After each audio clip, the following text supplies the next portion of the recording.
Hey, Ling. All right, I'm going to briefly go over what expectations are for today and the synthesis prompt work time so that you're clear on the task. So last week you were drafting up the prompt for AP, the synthesis prompt, using the template that was on Google Classroom and changing the phrasing so that it read as if you were writing an FRQ for another student, but based on your topic with your background information and the task that you were asking them to. Today, you are finally going back through all of your evidence explorations and brainstorms for all those sources and experts and articles that you found regarding your topic, and you're going to find 10 sources that you will eventually choose from to create your final prompt. So this slide, which is last week you wrote the first draft of the synthesis prompt, true. That is the doc you are continuing to work on from now on. Also true. So you're opening that up. You don't have to turn it in anymore. I'm not going to be looking at these now until the end of this project. But if you don't do the work, you're going to very quickly fall behind because we only have a couple of these days left. So these are your directions today. So step 4 is the source hunt. So each group must find a total of 10 sources. You've already found many using your evidence exploration. So you're bringing all those evidence explorations together and you have all these sources. These sources need to be sources that could be used to defend, challenge, or qualify your synthesis questions. What does that mean?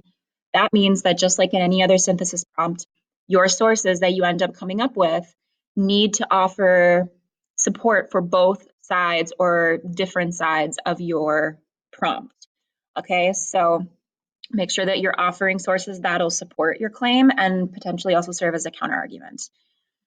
So on Google Classroom, you are going to find the AP Synthesis Choicebook Research Project assignment linked.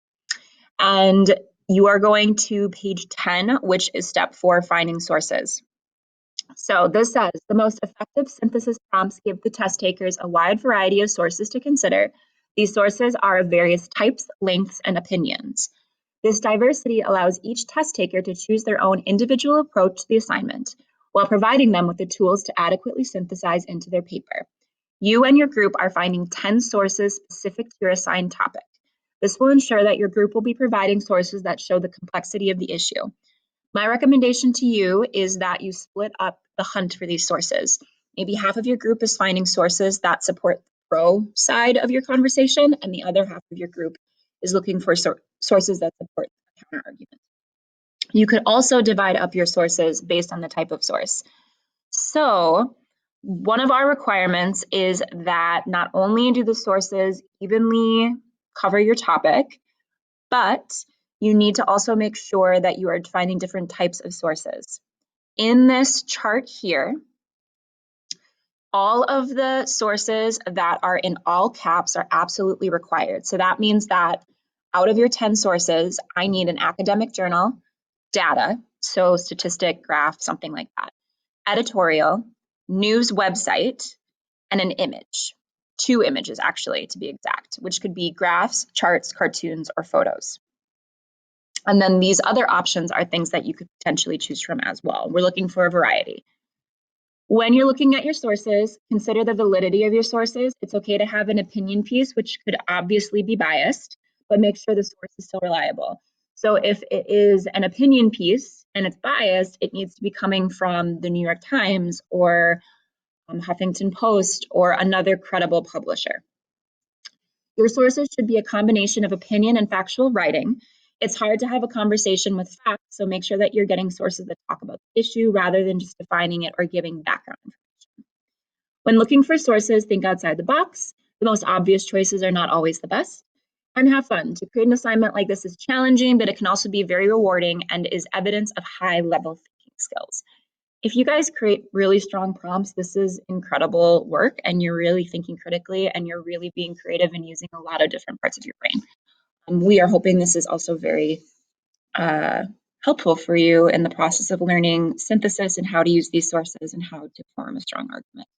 So with that being said, your task today, finish drafting up your prompt if you haven't done that already.